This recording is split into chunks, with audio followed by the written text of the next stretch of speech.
ಇದು Excel PU college Guruvayanakere ಪ್ರಾಯೋಜಿತ ಅಖಾಡ big fight ವಿಶೇಷ. ನಾನು ರಮಾಕಾಂತ್. ಇರಾನ್ನಲ್ಲಿ 1.5 ಲಕ್ಷ ಅಮೆರಿಕ ಸೈನಿಕರು ದಾಳಿ ಮಾಡುವಂಥ ಸಾಧ್ಯತೆ ಇದೆ. Boots on the ground. ಯಾವ ದೇಶದ ಮೇಲೆ ಯಾವ ದೇಶ ಯುದ್ಧ ಮಾಡಿದಾಗಲೂ ಕೂಡ ಸೈನಿಕರು ಖುದ್ದು ಯಾವ ನೆಲದ ಮೇಲೆ ದಾಳಿ ಮಾಡಿರ್ತಾರೋ ಆ ನೆಲದ ಮೇಲೆ ಇಳಿಯದೆ, ಅವರ ಕಾಲು ಊರದೆ, ಅವರ ಬೂಟುಗಳು ನೆಲವನ್ನು ಸ್ಪರ್ಶ ಮಾಡದೆ ಆ ಪ್ರದೇಶವನ್ನು ವಶಪಡಿಸಿಕೊಳ್ಳಲಾಗದು.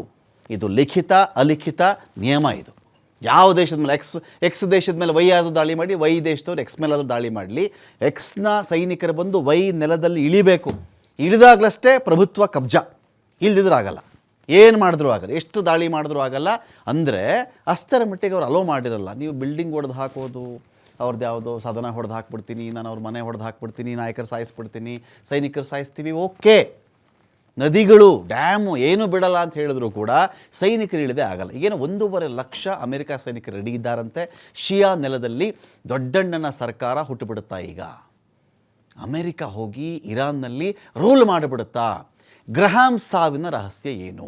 ಟಾರ್ಗೆಟ್ 13 ನಿಗೂಢ ಸಾವಿನ ಶಪಥ ಮಾಡಿದ್ಯಾಕೆ ಇರಾನ್? ಗ್ರಹಾಮ್ ಸತ್ತಿದ್ದಕ್ಕೂ ಇರಾನ್ ಹೊಗೆ ಆಡ್ತಾ ಇದೆಯಲ್ಲ ಅಲ್ಲಿ, ಹಾಗೇನೆ ಹೊಗೆ ರೂಪ ಪಡ್ಕೊಂಡು ಆಡ್ತಿದ್ಯಲ್ಲ ಅಲ್ಲಿ, ಈ ಒಂದು ಹಗೆ ಗ್ರಹಾಮ್ರನ್ನು ಸಾಯಿಸ್ಬಿಡ್ತಾ. ಇದೇ ಟ್ರಂಪ್ಗೆ ಕ್ಲೋಸ್ ಮನುಷ್ಯ. ಅಥವಾ ಕಾಕತಾಳೀಯನ ಗ್ರಹಾಮ್ ಸಾಯೋದಕ್ಕೂ ಈ ಥರ ಇರಾನ್ ನಾವು ಸೇಡ್ ತೊಗೋತೀವಿ, ಟ್ರಂಪ್ನ ಉಳಿಸಲ್ಲ, ಟ್ರಂಪ್ ಕಡೆಯವ್ರನ್ನ ಉಳಿಸಲ್ಲ, ಟ್ರಂಪ್ ಸೈನ್ಯ ಉಳಿಸಲ್ಲ, ಟ್ರಂಪ್ ಜೊತೆಗಾರನ ಉಳಿಸಲ್ಲ ಅಂತ ಹೇಳ್ತಾ ಇದೆಯಲ್ಲ, ಇದು ನಿಜವಾಗ್ಲೂ ಮ್ಯಾಚ್ ಆಗ್ತಾ ಇದೆಯಾ? ನೀವು ಉಸಿರಾಡುವ ಗಾಳಿ ಬಗ್ಗೆ ಎಚ್ಚರಿಕೆಯಿಂದ ಇರಿ, ನೀವು ತಿನ್ನುವ ಊಟದ ಬಗ್ಗೆ ಎಚ್ಚರಿಕೆಯಿಂದ ಇರಿ, ನಿಮಗೆ ಯಾವ ರೀತಿಲಾದರೂ ನಾವು ನಿಮ್ಗೆ ಸಾಯಿಸ್ಬಿಡ್ತೀವಿ, ನಿಮ್ಮ ಮನೆಗಳ ಬಗ್ಗೆ ನೀವು ಜಾಗೃತರಾಗಿರಿ ಅಂಥೇಳಿ ಇರಾನ್ ಹೇಳ್ಕೊಂಡು ಬರ್ತಾ ಇದೆಯಲ್ಲ. ಉಸಿರಾಡಬೇಕಾದ್ರೆ ಇರಾನ್ ಬಗ್ಗೆ ಯೋಚನೆ ಮಾಡಬೇಕು, ಊಟ ಮಾಡಬೇಕಾದ್ರೆ ಇರಾನ್ ಬಗ್ಗೆ ಯೋಚನೆ ಮಾಡಬೇಕು, ನೀರು ಕುಡಿಬೇಕಾದ್ರೆ ಇರಾನ್ ಬಗ್ಗೆ ಯೋಚನೆ ಮಾಡಬೇಕು, ಮಲಗಿದ್ದಾಗ, ಮನೆ ಒಳಗಿದ್ದಾಗ, ಮನೆ ಆಚೆ ಇದ್ದಾಗ ಇರಾನ್ ಬಗ್ಗೆ ಥಿಂಕ್ ಮಾಡಬೇಕು ಅಂಥೇಳಿ ಒಂದು ಮೆಸೇಜ್ ಹೋಗ್ತಾ ಇದೆಯಲ್ಲ. ಇದು ನಿಜಾನ ಅಥವಾ ಇರಾನ್ನ ಒಣ ಜಂಭಾನ? ಇದು ಒಣ ಪ್ರತಿಷ್ಠೆಗೆ ಮಾತಾಡ್ತಾ ಇದೆಯಾ? ಇದಾದ ಮೇಲೆ ಇನ್ನೊಂದು ನೀಚ ಕೆಲಸವನ್ನು ಅಮೆರಿಕ ಮಾಡಿದೆ. ಇರಾನ್ನಲ್ಲಿ ಮಕ್ಕಳ ಕ್ಯಾನ್ಸರ್ ಆಸ್ಪತ್ರೆ ಮೇಲೆ ದಾಳಿ ಮಾಡಿರೋದು ಈ ನಾಚಿಕೆಗೇಡಿ ಅಮೆರಿಕದ ಕೆಲಸ. ಇದು ನಾಚಿಕೆಗೇಡ್ರಿ. ಇದು ಒಂದು ಕ್ಯಾನ್ಸರ್ ಅಂದರೆ ಮಕ್ಕಳ ಕ್ಯಾನ್ಸರ್ ಆಸ್ಪತ್ರೆ. ಅದು ಕ್ಯಾನ್ಸರ್ ಇಟ್ಸಲ್ಪನೇ ಒಂದು ದೊಡ್ಡ ಶಾಪಾರಿ. ಅದು ಯಾವ ಫ್ಯಾಮಿಲಿಗಾದರೂ ಅಷ್ಟೇ. ಆ ಮಕ್ಕಳ ಕಿಮೋಥೆರಪಿ, ಆ ಮಕ್ಕಳು ಗೋಲ್ಡ್ ನೋಡೋಕ್ಕಾಗಲ್ಲ, ಆ ಮಕ್ಕಳು ಹೆಡ್ ಶೇವ್ ಮಾಡ್ಕೊಂಡಿರ್ತಾರೆ, ಸ್ಟೇಜು ಕಿಮೋಥೆರಪಿ ಕೊಡ್ತಾ ಇರಬೇಕು. ಮಕ್ಕಳಿಗೆ ಅಷ್ಟೊಂದು ಕಂಫರ್ಟಬಲ್ ಆಗಿರಲ್ಲ, ಅಷ್ಟೊಂದು ಹಣ ಇರಲ್ಲ, ಎಲ್ಲೋ ಒಂದು ಆಸ್ಪತ್ರೆಗೆ ಸೇರಿಸಿರ್ತಾರೆ. ಆ ಕ್ಯಾನ್ಸರ್ ಪೇಷಂಟ್ಸ್ನ ನಾನು ಸಾಯಿಸಬೇಕು, ನಾನು ಅವ್ರ ಕೈಕಾಲು ಮುರಿಬೇಕು, ಅವ್ರ ಕೈಕಾಲು ಛಿದ್ರವಾಗಬೇಕು ಅಂಥೇಳಿ ಒಂದು ಕ್ಷಿಪಣಿನೋ ಡ್ರೋನ್ನೋ ಹಾಕೋದಿದೆಯಲ್ಲ, ಇದು ಸೋಕಾಲ್ಡ್ ಅಮೆರಿಕ ಅನ್ನುವ ಒಂದು ದೇಶ ಒಂದು ಮಕ್ಕಳ ಕ್ಯಾನ್ಸರ್ ಆಸ್ಪತ್ರೆಯಲ್ಲಿ ಮಾಡಿರುವ ನೀಚ ಕೆಲಸ. ಇದನ್ನು ಯಾರಾದರೂ ವ್ಯಕ್ತಿ ಖಂಡಿಸ್ತೇ ಇದ್ದರೆ ಈ ಮನುಕುಲಕ್ಕೆ ಅವನೊಂದು ಶಾಪಾರಿ, ಹೂ ಎವರ್ ಇಟ್ ಮೇ ಬಿ. ಅಮೆರಿಕದಲ್ಲಿ ಒಂದು ಕ್ಯಾನ್ಸರ್ ಆಸ್ಪತ್ರೆ ಇತ್ತಾ, ಇರಾನ್ ಆ ಥರ ದಾಳಿ ಮಾಡಿತ್ತಾ, ನಂದಿದೇ ಮಾತು, ಅವತ್ತಿಗೂ ನಂದಿದೇ ಮಾತು. ಯುಕ್ರೇನಲ್ಲಿ ಕ್ಯಾನ್ಸರ್ ಆಸ್ಪತ್ರೆ ಇತ್ತಾ, ರಷ್ಯಾ ದಾಳಿ ಮಾಡುತ್ತಾ, ಅವತ್ತಿಗೂ I stand with Ukraine. Russia ಮೇಲೆ ಒಂದು ಮಕ್ಕಳ ಆಸ್ಪತ್ರೆ ಇತ್ತು, ರೋಗಿಗಳ ಆಸ್ಪತ್ರೆ ಇತ್ತು, ಒಂದು ಪುಟಾಣಿ ಮಕ್ಕಳ ಶಾಲೆ ಇತ್ತು, ಒಂದು ಕಿಂಡರ್ ಗಾರ್ಟನ್ ಇತ್ತು, ಅದರ ಯುಕ್ರೇನ್ ದಾಳಿ ಮಾಡಿಬಿಡ್ತು ಅಂದರೆ ಐ ಸ್ಟ್ಯಾಂಡ್ ವಿತ್ ರಷ್ಯಾ. ಮಕ್ಕಳ ಕ್ಯಾನ್ಸರ್ ಆಸ್ಪತ್ರೆ ದಾಳಿ ಮಾಡಿಕೊಂಡು ಪಾಪ ಅವ್ರ ಮೊದಲೇ ಕ್ಯಾನ್ಸರ್, ಅವ್ರಿಗೆ ಆ ಗಾಯಾಳುಗಳನ್ನು ಬೇರೆ ಕಡೆ ಎತ್ಕೊಂಡು ಹೋಗಿ ಅಲ್ಲಿ ಟ್ರೀಟ್ಮೆಂಟ್ ಕೊಡಿಸ್ತಾ ಇದೆ ಇರಾನ್. ಶಾಹೀದ್ ಬಘೈ ಮಕ್ಕಳ ಕ್ಯಾನ್ಸರ್ ಆಸ್ಪತ್ರೆ, ಅದರ ಮೇಲೆ ದಾಳಿಯಾಗಿದ್ದು ಇರಾನ್ನ ಅಹ್ವಾಜ್ ನಗರದಲ್ಲಿರ್ತಕ್ಕಂತಹ ಕ್ಯಾನ್ಸರ್ ಹಾಸ್ಪಿಟಲ್. ಇದು ಗಾಯಾಳುಗಳನ್ನು ಸ್ಥಳಾಂತರ ಮಾಡಲಾಗಿದೆ, ಬೇರೆ ಬೇರೆ ಆಸ್ಪತ್ರೆಗೆ ಸೇರಿಸಲಾಗಿದೆ. ಇಂಥ ನೀಚ ಕೆಲಸ ಮಾಡೋಕ್ಕೆ ಟ್ರಂಪ್ ಎನ್ನುವ ಒಬ್ಬ ನೀಚನಿಂದ ಮಾತ್ರ ಸಾಧ್ಯ ಈ ಪ್ರಪಂಚದಲ್ಲಿ.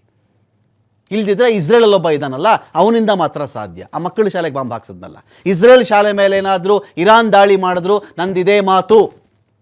ಇಸ್ರೇಲ್ ಶಾಲೆ ಮೇಲೆ ಮಕ್ಕಳನ್ನು ಸಾಯಿಸ್ಬಿಟ್ರು ಇರಾನ್ ಅವರು ಅಂತ ಹೇಳಿದ್ರೆ ಐ ಸ್ಟ್ಯಾಂಡ್ ವಿತ್ ಇಸ್ರೇಲ್. ಮಕ್ಕಳು ಶಸ್ತ್ರಧಾರಿಗಳಲ್ಲ, ಮಕ್ಕಳಿಗೂ ಈ ಯುದ್ಧಕ್ಕೂ ಸಂಬಂಧ ಇಲ್ಲ, ಆಸ್ಪತ್ರೆ ರೋಗಿಗಳಿಗೂ ಯುದ್ಧಕ್ಕೂ ಸಂಬಂಧ ಇಲ್ಲ. ಸೈನಿಕ ಇವ್ರ ಕಡೆ ಅವ್ರು ಸಾಯಿಸ್ಲಿ, ಅವ್ರ ಕಡೆ ಇವ್ರು ಸಾಯಿಸ್ಲಿ, ಅದು ಬಿಟ್ಟುಬಿಟ್ಟು ಕ್ಯಾನ್ಸರ್ ಆಸ್ಪತ್ರೆ, ಹೆಣ್ಣುಮಕ್ಕಳು ಓದ್ತಿದ್ದ ಶಾಲೆ, 176 ಜನ ಸಾಯಿಸ್ಬಿಟ್ಟೆ, ಕ್ಷಿಪಣಿ ಹಾಕ್ಬಿಟ್ಟೆ, ಮಿಸ್ಫೈರ್ ಆಗಿಬಿಡ್ತು, ಈ ಕಥೆಗಳಿದೆಯಲ್ಲ, ಇವರೆಲ್ಲರೂ ಕೂಡ ಮನುಕುಲದಲ್ಲಿ ನಿಜವಾಗ್ಲೂ ಹುಟ್ಟಿರುವಂತಹ ರಕ್ತ ಬೀಜಾಸುರರು ಇವರು. ಬೀಟ್ ನೆತನ್ಯಾಹು, ಬೀಟ್ ಟ್ರಂಪ್, ಇವರು ಮಾಡುವಂಥ ಹೊಲಸಿನ ಕೆಲಸಕ್ಕೆ ಒಂದು ಮಿತಿ ಇರಬೇಕು. ಇರಾನ್ ಸಾಯಿಸಿದಿರಿ, ಅಧ್ಯಕ್ಷನ ಸಾಯಿಸಿದ್ರಿ, ಖಮೇನಿನ ಕೊಂದ್ರಿ, ದಟ್ಸ್ ಓಕೆ. ಇದೇ ಇರಾನ್ ಟ್ರಂಪನ್ನು ಸಾಯಿಸುತ್ತೆ ನಾಳೆ, that is also okay.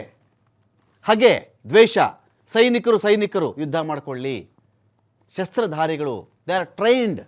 But ಇವ್ರನ್ನ ಸಾಯಿಸ್ತಿರೋದಿದೆಯಲ್ಲ, ಇದಕ್ಕಿಂತ ಕೆಳಮಟ್ಟಕ್ಕೆ ಒಂದು ಯುದ್ಧ ಇಳಿಯೋಕ್ಕೆ ಸಾಧ್ಯ ಇಲ್ಲ. ಎಲ್ಲ ವಿಚಾರಗಳಿಗೆ ಸಂಬಂಧಪಟ್ಟಂತೆ ನಾನು ಇದೀಗ ಡಿಬೇಟ್ ಸ್ಟಾರ್ಟ್ ಮಾಡ್ತಾ ಇದ್ದೀನಿ. ಸುನಿಲ್ ಇದ್ದಾರೆ, ನಿವೃತ್ತ ಲೆಫ್ಟಿನೆಂಟ್ ಕರ್ನಲ್. ಸ್ವಾಗತ ಸುನಿಲ್ ತಮಗೆ ಒಂದು ಡಿಬೇಟ್ಗೆ. Thank you. ಇನ್ನೊಂದು ಕಡೆ ವೆಂಕಟೇಶ್ ನಾಯ್ಕ್ ಸರ್ ಇದ್ದಾರೆ, ಮಾಜಿ ಕರ್ನಲ್. ಸ್ವಾಗತ ಕರ್ನಲ್ ಸರ್ ತಮಗೆ ಒಂದು ಡಿಬೇಟ್ಗೆ. Venkatesh Naik sir. Thank you very much. Fine. ನಾನು ಸುನಿಲ್ ಅವ್ರು ಶುರು ಮಾಡ್ಬಿಡ್ತೀನಿ. ಸುನಿಲ್, ಮಕ್ಕಳ ಕ್ಯಾನ್ಸರ್ ಆಸ್ಪತ್ರೆ ಮೇಲೆ ದಾಳಿ ಮಾಡಿದ್ದು, ಈ ಮಕ್ಕಳು ಶಾಲೆ ಮೇಲೆ ದಾಳಿ ಮಾಡೋದು, ಯುಕ್ರೇನ್ನಲ್ಲಿದ್ದಂಥ ಕಿಂಡರ್ ಗಾರ್ಟನ್ಗಳ ಮೇಲೆ, ಅಲ್ಲಿನ ಶಾಲೆಗಳ ಮೇಲೆ ರಷ್ಯಾ ದಾಳಿ ಮಾಡಿದಾಗಲೂ ನಾನು ಇದೇ ಮಾತು ಹೇಳಿದ್ದೆ. ಈ ಮಕ್ಕಳು ಯಾವ ಪಾಪದ ಕೂಸುಗಳಿವು? ಹಾಗಾದರೆ ಟ್ರಂಪ್ಗೆ ಖಮೇನಿಗೆ ಇಶ್ಯೂ ಇದೆಯಾ? ಏನಾದರೂ ಮಾಡ್ಕೊಳ್ರಪ್ಪ ನೀವು. ಖಮೇನಿ ಟ್ರಂಪ್ನಾದರೂ ಸಾಯಿಸ್ಬೋದು, ಟ್ರಂಪ್ ಖಮೇನಿನಾದರೂ ಸಾಯಿಸಬಹುದು. ಇದು ಯಾಕೆ ಈ ಯುದ್ಧ ಈ ಮಟ್ಟಕ್ಕೆ ಇಳಿತಿದೆಯಲ್ಲ, ಯಾಕೆ ಅಂತ? Good evening and Jai Hind to all the viewers and fellow panelists. Firstly, in the toughest possible terms, I condemn this. Probably ಇದನ್ನ ಈ ರೀತಿಯ ಡಾಸ್ಟರ್ಡ್ಲಿ ಅಟ್ಯಾಕ್ಸ್ ಏನಿರುತ್ತಲ್ಲ, ಇದನ್ನ ಕಂಡೆಮ್ ಮಾಡಲಿಲ್ಲ ಅಂತ ಹೇಳಿದ್ರೆ ಅವರು is unfit to be a human being. ಯಾಕೆ ಗೊತ್ತಾ? ಈಗ ಫಸ್ಟ್ಲಿ ಮಿಲಿಟರಿ ಆಸ್ಪೆಕ್ಟ್ ಇದೆ. ಇರಾನ್ ಇಸ್ರೇಲ್ ಅಲ್ಲಿ ಮಕ್ಕಳ ಶಾಲೆ ಮೇಲೋ ಕ್ಯಾನ್ಸರ್ ಆಸ್ಪತ್ರೆ ಮೇಲೆ ದಾಳಿ ಮಾಡಿ ಕೊಂದಿದ್ದಿದ್ರೆ ಯಾರಾದ್ರೂ ಸರಿ ಎಲ್ಲಾದ್ರೂ ಸರಿ, ಅರ್ಥ ಆಯ್ತಾ? ಮಾಡಬಾರ್ದು ಇದನ್ನ. ನಾನು ಹೇಳ್ತೀನಿ, ಮಿಲಿಟರಿಲಿ ನಿಮಗೆ ಒಂದು ಇದೇನಿರುತ್ತೆ, ಟಾರ್ಗೆಟ್ಸ್ ನೀವು ಡೆಸಿಗ್ನೇಟ್ ಮಾಡ್ತೀರಾ ಅಲ್ವಾ, you can very easily avoid these targets. It's possible. ನಾನು ಎಲ್ಲಿವರೆಗೂ ಹೇಳ್ತೀನಿ ಅಂದ್ರೆ, even if ಅದೇ ಹಾಸ್ಪಿಟಲ್ ಬೇಸ್ಮೆಂಟ್ ಅಲ್ಲಿ ಟೆರರಿಸ್ಟ್ ಇದ್ರೂ ಕೂಡ, let us say they are operating from there, ನಾನೇನಾದ್ರೂ ಅಲ್ಲಿ ಕಮಾಂಡರ್ ಆಗಿದ್ರೆ ನಾನು ಆ ಹಾಸ್ಪಿಟಲ್ ಮೇಲೆ ನಾನು ಅಟ್ಯಾಕ್ ಮಾಡಲ್ಲ.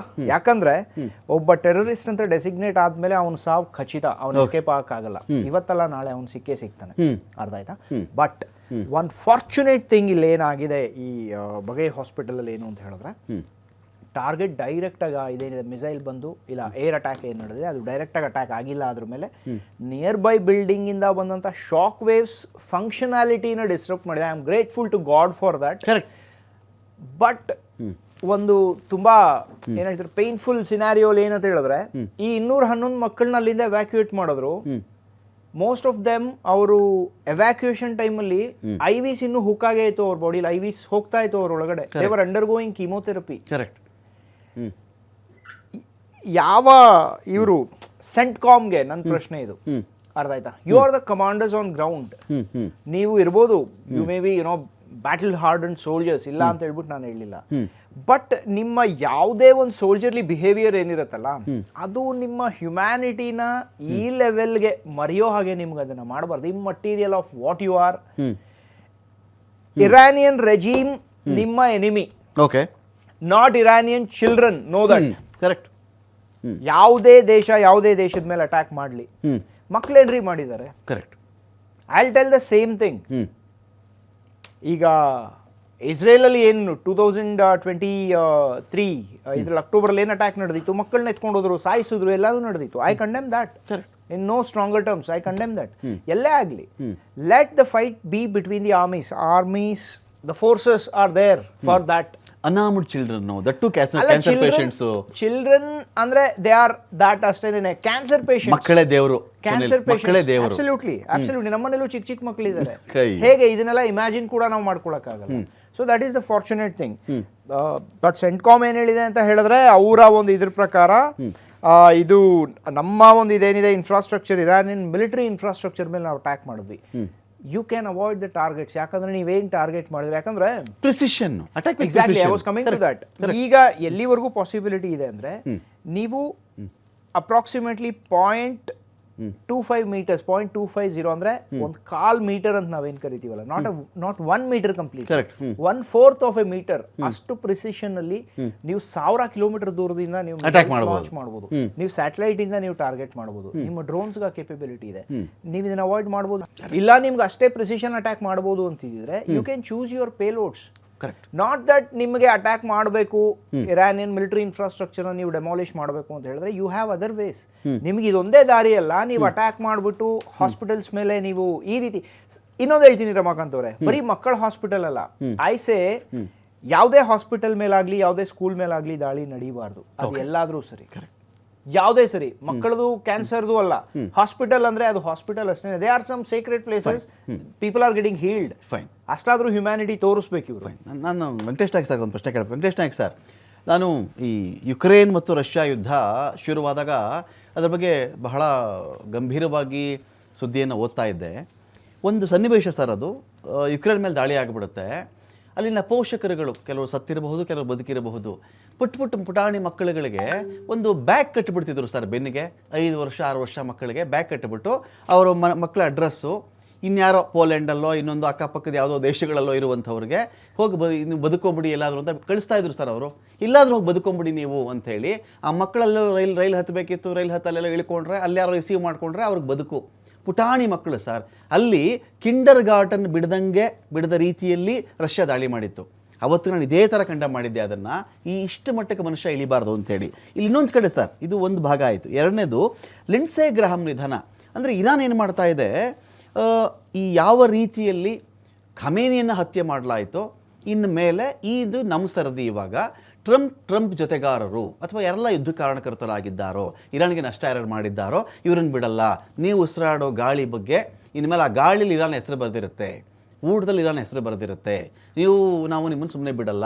ಈ ಮಟ್ಟದ ಒಂದು ಭಯ ಉಂಟು ಮಾಡ್ತಾ ಇದೆಯಲ್ಲ ಸರ್. ಇರಾನ್ನ ಈ ಒಂದು ಬೇಹುಗಾರಿಕಾ ವಿಭಾಗದ ಬಗ್ಗೆ ಪರ್ಟಿಕ್ಯುಲರ್ ನಿಮ್ಮ ಹತ್ರ ಕೇಳಬೇಕು ನಾನು. ಇದು ಎಲ್ಲಿಯಾದರೂ ಮೊಸಾದ್ಗಿಂತ ಸ್ಟ್ರಾಂಗ್ ಆಗಿದೆಯಾ, ಅಥವಾ ಅಮೆರಿಕದ ಬೇಹುಗಾರಿಕಾ ಡಿಪಾರ್ಟ್ಮೆಂಟ್ಗಳಿಗಿಂತ ಇದು ಸ್ಟ್ರಾಂಗ್ ಆಗಿದೆಯಾ? ನಿಜವಾಗ್ಲೂ ಇವರು ಈ ಅಭೇದ್ಯ ಅಂತ ಇಲ್ಲಿವರೆಗೂ ಕರೆಯಲಾಗಿದೆಯಲ್ಲ, ಇದನ್ನು ಭೇದಿಸಿ ಟ್ರಂಪನ್ನು ಕೊಲ್ತೀವಿ ಅಂತ ಇವ್ರು ಹೇಳಬೇಕಾದ್ರೆ ಅಂಥ ಕಾನ್ಫಿಡೆನ್ಸ್ ಹೇಗೆ ಇರಾನ್ ಅವ್ರಿಗೆ ಅಂತ?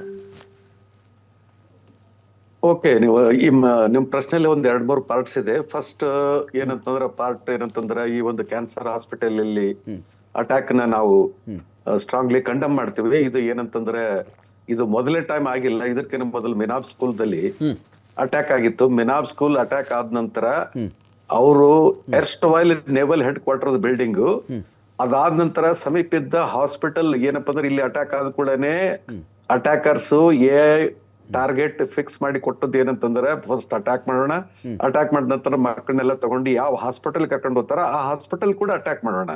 ಅಂದ್ರೆ ಇದಕ್ಕೆ ಡಬಲ್ ಟ್ರಾಪ್ ಅಟ್ಯಾಕ್ ಅಂತ ಹೇಳ್ತಾರೆ. ಸೊ ಮಿನಾಬ್ ಸ್ಕೂಲ್ ದಲ್ಲಿ ಆದದ್ದೇ ಇದು. ಹಾಸ್ಪಿಟಲ್ ಇದು ಸೆಕೆಂಡ್ ಟೈಮ್ ಅವ್ರು ಅಟ್ಯಾಕ್ ಮಾಡಿದ್ದು. ಮತ್ತೆ ಈ ಯುದ್ಧದಲ್ಲಿ ಏನಪ್ಪಾ ಅಂದ್ರೆ ಇಟ್ ಇಸ್ ಏನಪ್ಪಾ ಅಂದ್ರೆ ವಾರ್ ಕ್ರೈಮ್ ಕೆಟಗರಿಯಲ್ಲಿ ಬರ್ತದೆ. ಹಾಸ್ಪಿಟಲ್ ಆಗ್ಲಿ ಸ್ಕೂಲ್ಸ್ ಆಗ್ಲಿ ಇವೆಲ್ಲ targets comes under war crime. But ಈಗ ಯಾರು ಕೇರ್ ಮಾಡೋದು, ಟ್ರಂಪ್ ಅದೆಲ್ಲ ಈ ತರ ಮಾಡ್ತಾ ಹೋದ್ರೆ that is the first part. Second part Lindsey Graham death for the first time. ಏನಂತಂದ್ರೆ ಯಾವುದೇ ಮನುಷ್ಯ ಡೆತ್ ಆಗ್ಲಿ ಸ್ವಲ್ಪ ಸಹಾನುಭೂತಿ ಎಕ್ಸ್ಪ್ರೆಸ್ ಮಾಡ್ತದ. ಬಟ್ ಸೋಷಿಯಲ್ ಮೀಡಿಯಾದಲ್ಲಿ ಇವ್ರ ಡೆತ್ ನ ಸೆಲೆಬ್ರೇಟ್ ಮಾಡಿದ್ರು. ಯಾಕಂತಂದ್ರೆ ಯು ವಾಸ್ ದ ಒನ್ ಏನಪ್ಪಾ ಅಂದ್ರೆ was after the blood of ಗಾಜಾನ ಫ್ಲಾಟ್ ಮಾಡಿಬಿಟ್ರೆ ಅಂತಾರೆ. Total anti Iran sentiment carry ಮಾಡ್ತಕ್ಕಂಥ ಲಿಂಡ್ಸೆ ಗ್ರಾಹಂ ಅದು ತೀರ್ಕೊಂಡದ್ದು ಏನಂತಂದ್ರೆ 1 day ಬಿಫೋರ್ ಯುಕ್ರೇನ್ ಯುದ್ಧಕ್ಕೆ ಬಂದ ನಂತರ ಏನಾಯ್ತು ಏನಿಲ್ಲ ರಷ್ಯಾದವ್ರು ಮಾಡಿದ್ದಾರೆ. ಈಗ ಸಸ್ಪೆಕ್ಟ್ಸ್ ಫಸ್ಟ್ಲಿ ಏನಂತಂದ್ರೆ ಅವ್ರು ಅಮೆರಿಕನ್ ಸ್ಟೇಟ್ಮೆಂಟ್ ಪ್ರಕಾರ ಇಟ್ ಇಸ್ ಅ ನ್ಯಾಚುರಲ್ ಏನಪ್ಪಾ ಅಂದ್ರೆ ಡೆತ್, ಹೃದಯ ರಕ್ತನಾಳ ಸಮಸ್ಯೆ ಇತ್ತು, ಅಯೋರ್ಟಿಕ್ ಡಿಸೆಕ್ಷನ್ ಇತ್ತು, ಇದೆಲ್ಲ ಅವ್ರು ಮೆನ್ಷನ್ ಮಾಡ್ಕೊಳ್ತಾ ಇದ್ದಾರೆ ಸರ್. ಯಾವ್ದಾದ್ರು ಏಜೆನ್ಸಿ ಇರುತ್ತೆ, ಯಾವ್ದಾದ್ರು ಏಜೆನ್ಸಿ ರಷ್ಯಾ ಇರ್ಬೋದು, ಇರಾನ್ ಇರ್ಬೋದು, ಅಥವಾ ಎಲ್ಲದಕ್ಕಿಂತ ಮೋಸ್ಟ್ ಏನಂತಂದ್ರೆ ಮುಷಾದೆ ಯಾಕೆ ಮಾಡಿಸಿರ್ಬಾರ್ದು, ಇಸ್ರೇಲ್ ಯಾಕೆ ಮಾಡಿಸಿರ್ಬಾರ್ದು? ಯಾಕಂದ್ರೆ ಟ್ರಂಪ್ ಎಲ್ಲೆಲ್ಲಿ MOU ವಿಡ್ರಾ ಮಾಡಿ ಹೆಂಗಾದ್ರ ಮಾಡಿ ಶಾಂತಿ ಅದು ಇದು ಓಡೋಗ್ಬೇಕಂತ ಪ್ರಯತ್ನ ಮಾಡಿದ್ರೆ ಯುದ್ಧ ರಂಗದಲ್ಲಿ ಮತ್ತೆ ಎಳಿತಿರೋದು ಇದು ನೇತನ್ಯಾಹುನೇ. ಯಾಕಂದ್ರೆ ನೇತನ್ಯಾಹುಗೆ ಯುದ್ಧ ಬೇಕು, ಕಂಟಿನ್ಯೂಸ್ ಆಗಿ ಯುದ್ಧ ಬೇಕು. ಸೊ ಈ ತರ ಒಂದಕ್ಕೊಂದು ಇದಾದಂತ ಹೋದ್ರೆ ಈಗ ಟ್ರಂಪ್ ಏನಪ್ಪ ಓಪನ್ಲಿ ಅನೌನ್ಸ್ಡ್ ಏನಪ್ಪ ಅಂದ್ರೆ ನಾನು ಐ ಆಮ್ ಟಾರ್ಗೆಟ್ ನಂಬರ್ 1 ನಾವು ಹಿಟ್ ಲಿಸ್ಟ್ ಅಲ್ಲಿ ಟಾಪ್ ದಲ್ಲಿ ಇದ್ದೇನೆ, ಇರಾನ್ ಹಿಟ್ ಲಿಸ್ಟ್ ಅಲ್ಲಿ ಅಂತ ಈ ಸ್ಟಾರ್ಟೆಡ್ ಓಪನ್ಲಿ ಟೆಲಿಂಗ್ ಆಲ್ಸೋ. ಅದು ಹೇಳಿದ್ರಲ್ಲಿ ಆಶ್ಚರ್ಯ ಇಲ್ಲ. ಮತ್ತೆ ಇರಾನ್ದವರು ಅವನು ಟ್ರಂಪ್ ನ ಹತ್ಯೆ ಮೇಲೆ ಪ್ರೈಸರ್ ಕೂಡ ಇಟ್ಟಿದ್ದಾರೆ. So there is no secrecy. ಅವ್ರು ಮಾಡಬಹುದು ಮಾಡೋದೇ ಇಲ್ಲ ಅಂತ ಸೀಕ್ರೆಸಿ ಇಲ್ಲೇ ಇಲ್ಲ. ಬಟ್ ಈಗ ಟ್ರಂಪ್ ಏನಂತಂದ್ರೆ ಈಗ ಖಾಮೆನಿ ಡೆತ್ ದಲ್ಲಿ ಈ ಡಿಂಟ್ ನೋ, ಸಡನ್ಲಿ ಬಂದು ಬಾಂಬ್ ಬಿತ್ತು ಸತ್ತೋದ. ಸೊ ಈ ಡೈಡೆ ಏನಪ್ಪಾ ಅಂದ್ರೆ ಹೀರೋಯಿಕ್ ಡೆತ್. ಈಗ ಟ್ರಂಪ್ ಏನಂತಂದ್ರೆ ಒಂದು ಇಂಗ್ಲಿಷ್ ನಲ್ಲಿ ಸೇಯಿಂಗ್ ಇದೆ, the fear of death is more disaster than death itself ಅಂತ. So every day is dying out of fear. So ಆ ಒಂದು ಸ್ಥಿತಿ ಏನಂತಂದ್ರೆ ಟ್ರಂಪ್ ಗೆ ಬಂದ್ಬಿಟ್ಟಿದೆ. ಬಟ್ ಇರಾನ್ದವ್ರಿಗೆ ಅಲ್ಲಿವರೆಗೆ ವೈಟ್ ಹೌಸ್ ವರೆಗೆ ಹೋಗಿ ಅಸಾಸಿನೇಷನ್ ಮಾಡ್ಬೇಕು ಬಿಡ್ಬೇಕಂದ್ರೆ ಐ ಡೌಟ್ ಆ ಕೆಪಬಿಲಿಟಿ ಏನಪ್ಪ ಅಂದ್ರೆ ಎರಡು ಏನಂತಂದ್ರೆ ಇಟ್ ಇಸ್ ಆಲ್ಮೋಸ್ಟ್ ಏನಪ್ಪ ಅಂದ್ರೆ ಇಂಪಾಸಿಬಲ್ ಅಂತ ಹೇಳ್ಬಹುದು. ಬಟ್ ಅದಲ್ಲದೆ ಈಗ ಇನ್ನೊಂದು ಡೆತ್ ಆಗಿದೆ, top military officer in Oman, Mark ರೂಬೆ ರೈಟ್ ಹ್ಯಾಂಡ್. ಇವ್ರದೆಲ್ಲ ಏನಂತಂದ್ರೆ ಇವು ಹಾರ್ಮೋಸ್ ಏನಪ್ಪಾ ಅಂದ್ರೆ ಒಮಾನ್ ರೂಟ್ ದಿಂದ ಹೆಂಗ ಶಿಪ್ಗಳನ್ನ ತಗೊಂಡು ಹೋಗ್ಬೇಕು, ಹೆಂಗ ಅದಕ್ಕೆ ರೂಟ್ ಮಾಡಿ ಕೊಡ್ಬೇಕಂತ ಒಂದು ಪ್ಲಾನ್ ಮಾಡ್ತಕ್ಕಂಥ ಹೋಟೆಲ್ ಅಲ್ಲಿ ಇರ್ತಕ್ಕಂಥ ಒಬ್ಬ ಟಾಪ್ ಮಿಲಿಟರಿ ಆಫೀಷಿಯಲ್ಸ್. ಬಟ್ ಈ died in bomb attack, not in ಏನಪ್ಪಾ ಅಂದ್ರೆ ಕನ್ಸ್ಪಿರಸಿ ಅಟ್ಯಾಕ್. ಬಟ್ ಈ ತರ ಆಗುತ್ತೆ, ಬಟ್ ಏನಂತಂದ್ರೆ ಈಗ ಸೊ ಇಫ್ ಟ್ರಂಪ್ ಏನಾದ್ರು ಫಿಯರ್, ನಂದು ಅಸೆಸ್ಮೆಂಟ್ ಅದು, ಟ್ರಂಪ್ ಏನಾದ್ರು ಡೆತ್ ಫಿಯರ್ ಇದ್ರೆ he should fear from Mossad agents than Iranian agents. Fine ನಾನು ಮತ್ತಷ್ಟು ಮಾತಾಡಿಸ್ತೀನಿ. XLPU ಕಾಲೇಜು ಅಖಾಡ ಬಿಗ್ ಫೈಟ್ ವಿಶೇಷ ಮತ್ತೆ ಮುಂದುವರಿತಾ ಇದೆ. ಸುನಿಲ್, ಒಂದು ಪ್ರಶ್ನೆ ಇತ್ತು ನಂದು.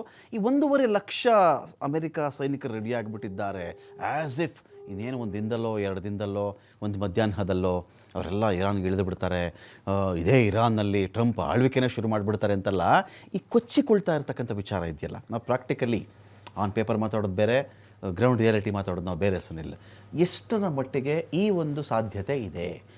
ಯಾಕೆಂದರೆ ಇದು ಮೊದಲಲ್ಲ, ನಾನು ಆ ದ್ವೀಪದ ಮೇಲೆ ಇಳಿಸ್ಬಿಡ್ತೀನಿ, 50,000 ಸೈನಿಕರು ರೆಡಿ ಇದ್ದುಬಿಟ್ಟಿದ್ದಾರೆ, ಅವರೆಲ್ಲರೂ ಬೂಟ್ಸ್ ಆನ್ ದಿ ಗ್ರೌಂಡು ಪ್ಯಾರಾಚೂಟಲ್ಲಿ ಇಳಿಯೋಕ್ಕೆ ರೆಡಿ ಆಗಿಬಿಟ್ಟಿದ್ದಾರೆ, ಕಾರ್ಗ್ ಐಲ್ಯಾಂಡನ್ನು ವಶಪಡಿಸ್ಕೊಂಡ್ಬಿಡ್ತಾರೆ, ಇದೆಲ್ಲ ಕತೆ ನಾವು ಕೇಳಿದ್ದೀವಲ್ವಾ. 1.5 ಲಕ್ಷ ಸೈನಿಕರು ಇರಾನ್ನ ನೆಲದಲ್ಲಿ ಕಾಲೂರಬಹುದೇ?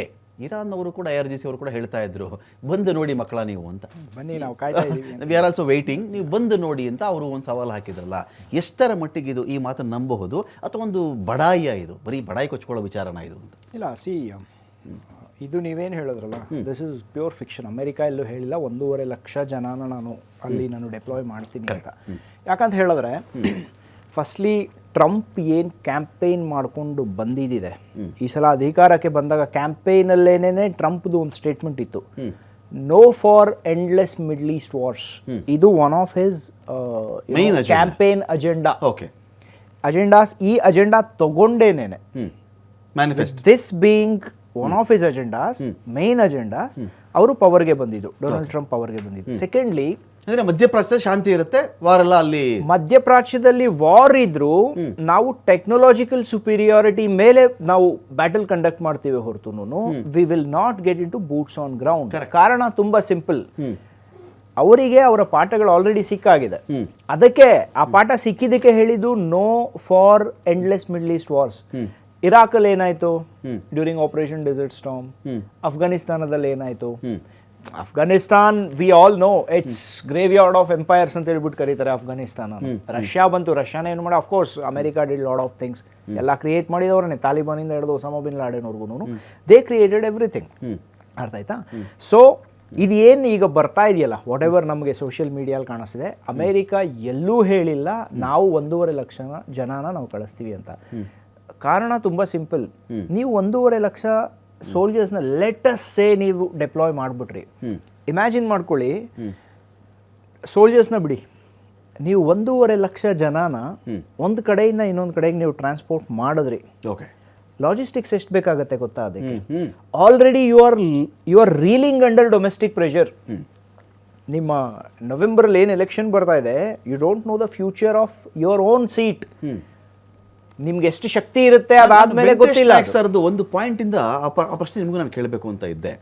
ಈ ಒಂದು ವಾರ್ ಟ್ರಂಪ್ಗಿಂತ ಹೆಚ್ಚಾಗಿ ಇಸ್ರೇಲ್ಗೆ ಬೇಕಾಗಿದೆ. ಇಸ್ರೇಲ್ನ ಮೊಸಾದವರೇ ಸಪೋಸು ಈ ಲಿಂಡ್ಸೆ ಗ್ರಹಾಮನ ಕೊಂದಿದ್ರು ಅಂತ ಅಂದ್ಕೊಳ್ಳಿ, ಹೀಗೆ ಒಬ್ಬೊಬ್ಬರು ಮುಗಿಸ್ತಾ ಇರ್ತೀನಿ, ನನಗೆ ಟೆನಿಕಾಸ್ಟು ನಾನು ಹೇಳಿದಾಗ ನೀನು ಕೇಳಬೇಕು, ಈ ವಾರ್ ಕಂಟಿನ್ಯೂ ಆಗಬೇಕು. ಈ ಥ್ರೆಟ್ಟಲ್ಲೂ ಇಸ್ರೇಲ್ನ ಈ ಥ್ರೆಟ್ಟಲ್ಲೂ ಅಮೆರಿಕ ಇದ್ದಿರಬಹುದಾ? ನೋ ಸರ್, ನೋಡಿ ಈಗ everything is fair in love and war. ನೀವು ಯಾವುದೇ ಬ್ಯಾಟಲ್ ತಗೊಳ್ಳಿ, no matter, it can be world war, it can be a nuclear battle, it can be nuclear war, ಆ ಎಲ್ಲ ಸಿನಾರಿಯೋಸಲ್ಲೂ ಇದು ಅಪ್ಲೈ ಆಗೇ ಆಗುತ್ತೆ.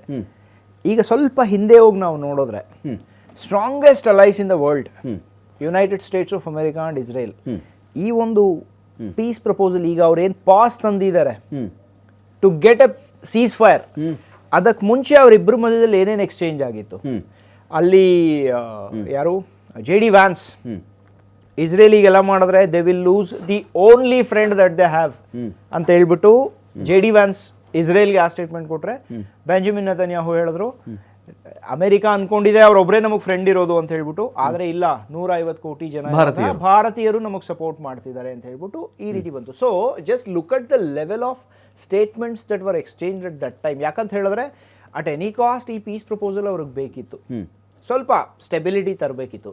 And then so many things have happened, ಅದೆಲ್ಲಾನು ಈಗ ಮುರಿದೋಗಿದೆ, that's a different matter. But the point remains, ಈಗ ಈ ಒಂದು ಇದೇನಿದೆ ಸೀಸ್ ಫೈರ್ ಅಂತ ಏನಿದೆ ಅದು ಖಂಡಿತವಾಗ್ಲೂ ಇಸ್ರೇಲ್ಗೆ ಅದು ಬೇಕಾಗಿಲ್ಲ. See for or against is a different matter. Okay, sentimental ಆಗಿ ನಾವು ಯಾರನ್ನ ಬೇಕಾದ್ರೂ ನಾವು ಸಪೋರ್ಟ್ ಮಾಡ್ಬೋದು. ನಾನು ಇರಾನ್ನ ಸಪೋರ್ಟ್ ಮಾಡೋದಿಲ್ಲ, ಇಸ್ರೇಲ್ ಮಾಡ್ಬೋದು, vice versa is true for you also, ನೀವು ಮಾಡ್ಬೋದು. ಬಟ್ ಪಾಯಿಂಟ್ ರಿಮೈನ್ಸ್, ಈಗ ಲಾಸ್ಟ್ ಏಪ್ರಿಲ್ ಅಲ್ಲೇನೇನೆ ಇಸ್ರೇಲ್ ಅಲ್ಲಿ ಎಲೆಕ್ಷನ್ ಆಗ್ಬಿಡ್ಬೇಕಿತ್ತು if it was not a war scenario. Correct, ಅರ್ಥ ಆಯ್ತಾ? ಇಸ್ರೇಲ್ ದೊಡ್ಡ ಪ್ರತಿರೋಧವನ್ನು ಎದುರಿಸ್ತಾ ಆದ್ರೆ ಅದೇ 1st of April ಇಸ್ರೇಲ್ ಅಲ್ಲಿ $270 million worth national budget pass ಆಯ್ತು. ಅದರಲ್ಲಿ $45 million ಏನಿದೆ ಅದು ಅವರು ಡಿಫೆನ್ಸ್ಗೆ ಅಲೋಕೇಟ್ ಮಾಡಿದ್ರು. ಇದು ನಡೀತು. So in case of war governments change ಆಗಲ್ಲ. ಫಾರ್ ಎಕ್ಸಾಂಪಲ್ ಕಾರ್ಗಿಲ್ ವಾರ್ ನಡೆದಾಗ ಅಟಲ್ ಬಿಹಾರಿ ವಾಜಪೇಯಿ ಅವರು ಹಂಗಾಮಿ, he was the acting prime minister. ಯಾಕಂದ್ರೆ ಅವ್ರಿಗೆ ಇದು ಹೋಗ್ಬಿಟ್ಟಿದ್ದು, ಬಟ್ ಆ ಟೈಮಲ್ಲಿ ಅದಾಯ್ತು, ವಾರ್ ಆಯ್ತು. ಸೊ ಅವ್ರ ಮೇಲೆ ತುಂಬಾ ಕರಪ್ಷನ್ ಚಾರ್ಜಸ್ ಇದೆ ಬೆಂಜಮಿನ್ ನೆತನ್ಯಾಹು ಮೇಲೆ. ಸೊ ಇದು ಎಲ್ಲಾ ಕಂಡೀಷನ್ಸ್ ಇರುವಾಗ why would he not want to continue with war? ಇದಿದ್ದೇ ಇರುತ್ತೆ. Secondly, coming to Mossad agents targeting Americans, Donald Trump ಆಗ್ಬೋದು, ಯಾರನ್ನ ಬೇಕಾದ್ರೂ, ಲಿಂಡ್ಸೆ ಗ್ರಾಹಮ್ ಆಗ್ಬೋದು. See officially it is confirmed he died of a heart attack. But my question, heart attack ಯಾಕಾಯ್ತು? Natural ಆಗಿ ಆಯ್ತು, that is let us say 99% possibility. 1% possibility ಇಲ್ಲಿ ಅದು natural ಅಲ್ಲ ಅಂದ್ರೆ, because you can trigger heart attacks. ಆಮೇಲೆ cardiac arrest trigger ಮಾಡಬಹುದು. ಅಲ್ಲ, ಅಮೆರಿಕ ಹೇಳಿದ್ದು ಸತ್ಯ ಅಂತ ನಾವು ನಂಬ್ಕೊಳ್ಳೋದು ಹೇಗೆ ಇದು ಸಂದರ್ಭದಲ್ಲಿ? ನಾನು ಯಾವತ್ತು ಹೇಳಿದೆ ಅಮೆರಿಕ ಹೇಳಿದ್ರೆ ನೀವು ನಂಬಿ ಅಂತ? ನಾನು ಯಾವತ್ತು ಹೇಳಿಲ್ಲ, ನಾನು ಯಾರಿಗೂ ಹೇಳಿಲ್ಲ, ನಾನು ಯಾರಿಗೂ ಹೇಳಿಲ್ಲ. ಆಗ ಲೆಕ್ಕ ತಗೊಂಡ್ರೆ ನಿಮಗೆ ಇರಾನ್ ಅಲ್ಲಿ 1000 ಜನ ಸತ್ರು, 1000 ಜನ ಸತ್ರು ಅಂತ ಹೇಳ್ತಾರೆ. ಇಸ್ರೇಲ್ ಅಲ್ಲಿ ಮೀಡಿಯಾನ ಎಲ್ಲ ಮಾಡ್ತಾ ಇಲ್ಲ. ಎಕ್ಸಾಕ್ಟ್ಲಿ, ಅದು ಇರಾನ್ ಅಲ್ಲಿ 7 ಜನ ಸತ್ರು, 6 ಜನ ಸತ್ರು, 3 ಜನ ಸತ್ರು ವರದಿ ಬರುತ್ತಲ್ಲ. ಹೇಗೆ ನಾವು ಕಾಂಟ್ರಡಿಕ್ಟರಿ ಅನ್ಸಲ್ಲ ನಮ್ಗೆ? ಇರಾನ್ ನಲ್ಲಿ 5000 ಜನ ಸತ್ರಪ್ಪ ಅಂತ ಹೇಳ್ತಾರೆ ಅವರು. ಅಲ್ಲ, ನಾನು ಅದನ್ನೇ ಹೇಳ್ತಿರೋದು. ಬಟ್ ಆಕ್ಚುಲಾಗಿ ಎಷ್ಟು ಜನ ಸತ್ತಿದ್ದಾರೆ ಇರಾನ್ ಒಳಗಡೆ ಗೊತ್ತಿಲ್ಲ. ಯಾಕಂದ್ರೆ ಒಬ್ಬ ಜರ್ನಲಿಸ್ಟ್ ಕಾಲಿಟ್ಟಿಲ್ಲ, ಯಾಕಂದ್ರೆ ಅವರಿಗೂ ಗೊತ್ತು ಕಾಲಿಟ್ರೆ ನಾವು ಈಚೆ ಬರಲ್ಲ ಅಂತ. That is the level of devastation. So last ಒಂದು ಸ್ಟೇಟ್ಮೆಂಟ್ ನಾನು ಹೇಳ್ಬಿಡ್ತೀನಿ. ನಾನು ಹೇಳಿದಲ್ಲ ಎವ್ರಿಥಿಂಗ್ ಈಸ್ ಫೇರ್ ಅಂತ ಹೇಳ್ಬಿಟ್ಟು, ನೀವು ಇನ್ನೊಬ್ಬರ ಮೇಲೆ just to keep the ball rolling, ಈ ಪಾಟ್ ಏನಿದೆಯಲ್ಲ, ಈ ಪಾತ್ರೆ ಏನಿದೆಯಲ್ಲ, ಅದು ಕುದೀತಿರ್ಬೇಕು ಅಂತ ಹೇಳಿದ್ರೆ ನೀವು ಏನ್ ಬೇಕಾದ್ರೂ ಮಾಡ್ತೀರಾ ಇಂತಹ ಒಂದು ಟೈಮಲ್ಲಿ. So anything is possible, but let us not go with the rumours. ಈಗ ಮೇನ್ ಕ್ವೆಶ್ಚನ್ ನೀವು ಕೇಳಿದ್ದು 1.5 ಲಕ್ಷ ಹೋಗಕ್ಕೆ ಸಾಧ್ಯ ಇದೆಯಾ ಅಂತ ಕೇಳಿದ್ರೆ, ಇಟ್ ಈಸ್ ನನ್ನ ಅನಾಲಿಸಿಸ್ ಪ್ರಕಾರ it's impossible. And practically also ಅಮೆರಿಕಾಗೆ ಇದು ಇಟ್ ಈಸ್ ನಾಟ್ ವಯಬಲ್. ಯಾಕಂತ ಹೇಳಿದ್ರೆ, ಫಸ್ಟ್ಲಿ ಲಾಜಿಸ್ಟಿಕ್ಸ್, ಸೆಕೆಂಡ್ಲಿ 1.5 ಲಕ್ಷ ಜನ ಹೋಗ್ಬಿಟ್ಟು ಅಷ್ಟು ದೊಡ್ಡ ದೇಶದಲ್ಲಿ ಮೌಂಟೇನಿಯಸ್ ಟೆರೈನ್ ಪ್ಲಸ್ ಡೆಸರ್ಟ್ ಟೆರೈನ್ ಎರಡೂ ಇದೆ, ಮಿಲಿಟೆನ್ಸಿ ಕಡಿಮೆ, ಮೋಸ್ಟ್ ಇಂಪಾರ್ಟೆಂಟ್ ಅಲ್ಲಿ ಬೇರೆ ಏನೇನೋ ಸಿಗುತ್ತೆ. ಮೋಸ್ಟ್ ಇಂಪಾರ್ಟೆಂಟ್ ಏನು ಅಂತ ಹೇಳಿದ್ರೆ, ಈಗ ಇರಾನ್ ಒಳಗಡೆ ಅವ್ರು ಏನಾದ್ರು ಹೋದ್ರು ಅಂತ ಹೇಳಿದ್ರೆ, ಸ್ಪೆಷಲಿ ವಿತ್ ಅಯಾತೊಲ್ಲಾ ಖಮೇನಿ ಗಾನ್, ಈಗ ತಾನೇ ಇದಾಗಿದೆ, ಏನ್ ಹೇಳ್ತಾರೆ, ಅವರ ಒಂದು ಕ್ರಿಮೇಷನ್ ಆಗಿದೆ. ಮಿಲಿಟೆನ್ಸಿ ಯಾವ ಲೆವೆಲ್ ಅವ್ರು ಫೇಸ್ ಮಾಡಬೇಕು ಅಂತ ಹೇಳಿದ್ರೆ, ಇವರ ಒಂದು ಅಟ್ರಿಷನ್ ಇರುತ್ತಲ್ಲ, the death rates of American soldiers, ಅವ್ರ ಕಾಲಿಟ್ಟ ತಕ್ಷಣದಿಂದಾನೇ ಸ್ಟಾರ್ಟ್ ಆಗುತ್ತೆ. 4000 to 5000 ಏರ್ಬೋರ್ನ್ ಇವರೇನು ಕಮಾಂಡೋಸ್ ಏನಿದ್ದಾರೆ ಅವ್ರನ್ನ ಕಳಿಸಿ key assets like Kharg island ನ ವಶ ಮಾಡ್ಕೊಳ್ಳೋದು, that is one. They can occupy that, they can fight for it. Occupation ನನಗೆ ಗೊತ್ತಿಲ್ಲ, ಫ್ಯೂಚರ್ ಹೇಳುತ್ತೆ. ಬಟ್ ಇದೇನಿದೆಯಲ್ಲ 1.5 ಲಕ್ಷನ, it is absolutely unviable. Firstly it's a rumour. Secondly, even if they are planning, I don't think ಅವ್ರಿಗೆ ಸಿಕ್ಕಿರೋ lessons ಇಂದ CENTCOM ಈ ರೀತಿ ತಪ್ಪು ಮಾಡುತ್ತೆ ಅಂತ ನನಗನ್ಸಲ್ಲ. ವೆಂಕಟೇಶ್ ನಾಯ್ಕ್ ಸರ್, 1.5 ಲಕ್ಷದ ಒಂದು ಕಡೆ ಒಂದು ಕಥೆ.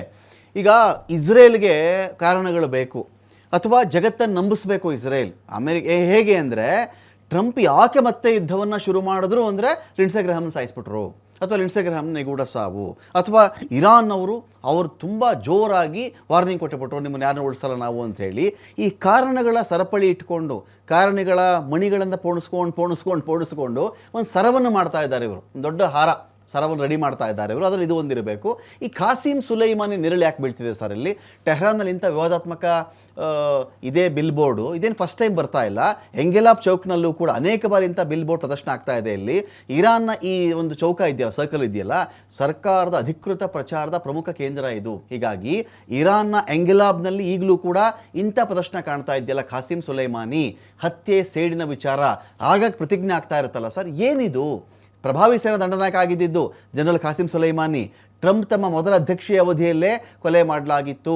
ಸುಲೈಮಾನಿ ಅವರನ್ನು ಬಾಗ್ದಾದ್ನಲ್ಲಿ ಡ್ರೋನ್ ದಾಳಿ ಮೂಲಕ ಕೊಂದುಬಿಟ್ಟಿದ್ದರು. ಅವತ್ತಿಂದ ಇರಾನ್ನ ಇಸ್ಲಾಮಿಕ್ ರೆವಲ್ಯೂಷನರಿ ಗಾರ್ಡ್ ಕಾಪ್ ಬಹಳ ಸಿಟ್ಟಲ್ಲಿದ್ದಾರೆ ಅವರು. ಇದೇನು ಕಥೆ ಇದು ಅಂತ?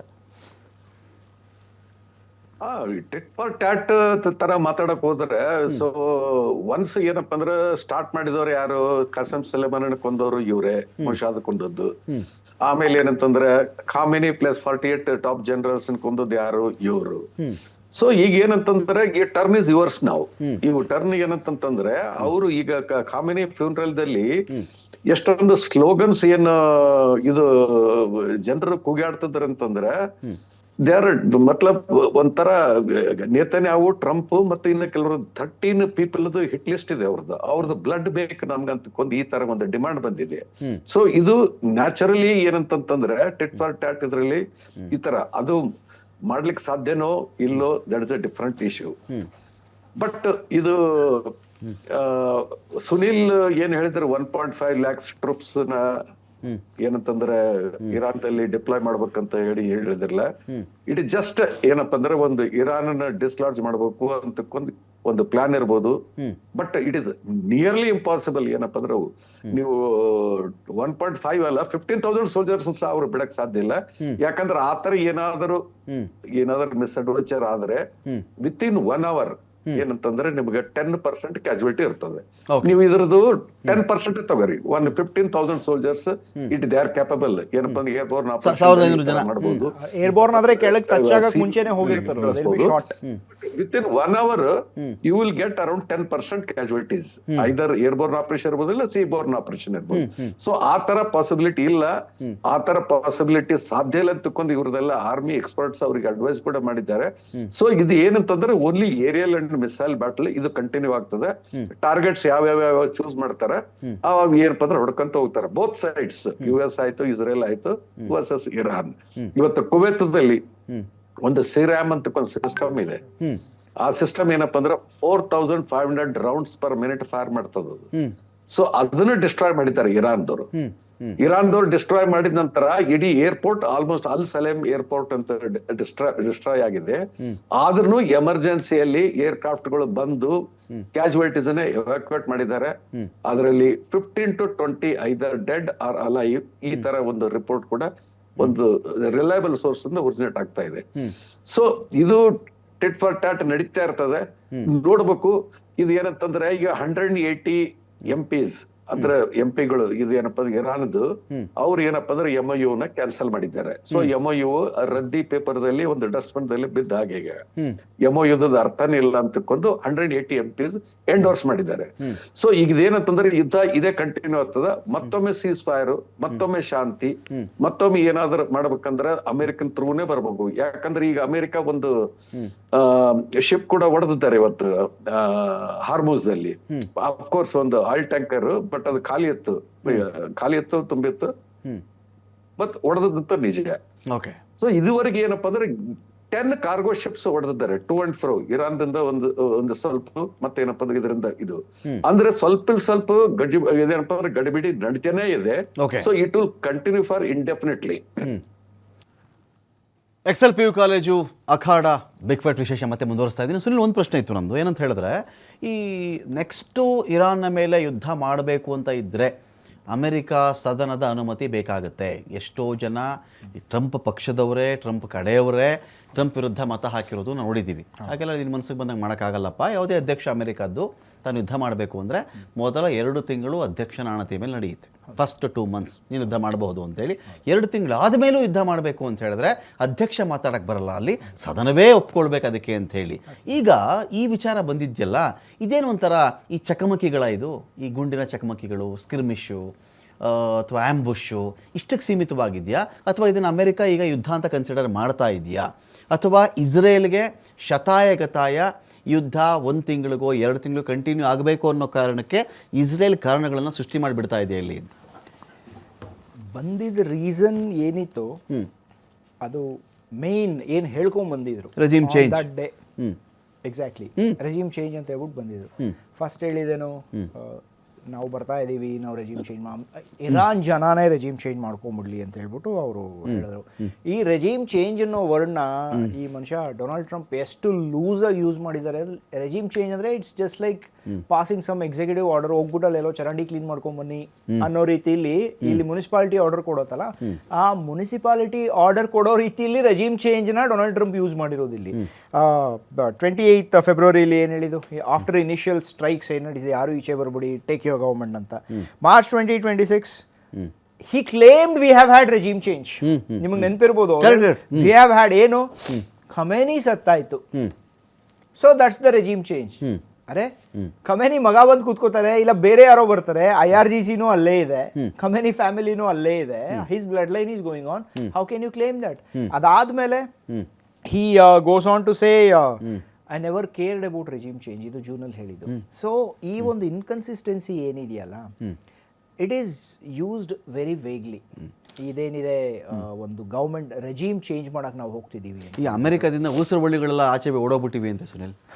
ಅಂದರೆ ಇಷ್ಟು ಬೇಗ ಬಣ್ಣ ಚೇಂಜ್ ಮಾಡಕ್ಕೆ ನಮ್ಮ ಕೈಯಲ್ಲೂ ಸಾಧ್ಯವಾಗ್ತಿಲ್ಲ ಅಂತೇಳಿ ಊಸರು ಬಳ್ಳಿಗಳು ಓಡೋಗ್ಬಿಟ್ಟಿರ್ಬೇಕು ಆ ಮಟ್ಟದಲ್ಲಿ. ಅದೆಲ್ಲ ಟ್ರಂಪ್ ಮನೆಗೆ ಹೋಗಿರ್ಬೇಕು, ಕರೆಕ್ಟ್. ಅಮೆರಿಕಲ್ಲಿರೋದೆಲ್ಲ ವೈಟ್ ಹೌಸಲ್ಲಿ ಇರಬೇಕು ಈಗ.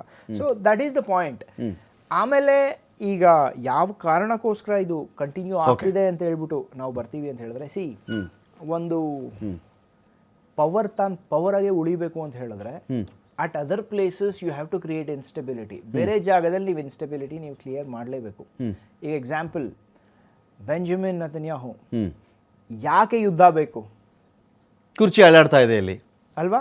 ಅಂದ್ರೆ ನೀವು ಸ್ಟ್ರಾಂಗ್ ಆಗಿರ್ಬೇಕು ಅಂತ ಹೇಳಿದ್ರೆ ನಿಮಗೆ ಪ್ರಾಬ್ಲಿ ಇಸ್ರೇಲ್ ಹಿಸ್ಟ್ರಿನಲ್ಲೇನೆ ಬೆಂಜಮಿನ್ ನೆತನ್ಯಾಹು ಅಷ್ಟು ವಿರೋಧ ಕಟ್ಕೊಳ್ತಿರೋದು ಆ ದೇಶದ ಜನಗಳಲ್ಲಿ ಇನ್ನೊಬ್ಬ ಅಧ್ಯಕ್ಷ ಇದ್ದಿರಲಾರ. ಎಸ್, ಅದು ಆ ಕಂಟ್ರಿ ಒಳಗಡೆ ಏನಿದೆ that is totally internal. But what I am focused about is it is not proven yet, he is not convicted, but charges ಇದೆ, ಕರಪ್ಷನ್ ಚಾರ್ಜಸ್ ಮೇಲೆ ಕೇಸ್ ನಡೀತಾ ಇದೆ. He can potentially be jailed. ಇದು ಯುದ್ಧ ಮುಗೀತು ಅಂತ ಹೇಳಿದ್ರೆ he can be jailed. So ನೀವು ಹೇಳ್ದಂಗೆ it's a possibility. But having said that, corruption charges ಏನಿದೆ ಅದು ಸುಳ್ಳು ಇರ್ಬೋದು.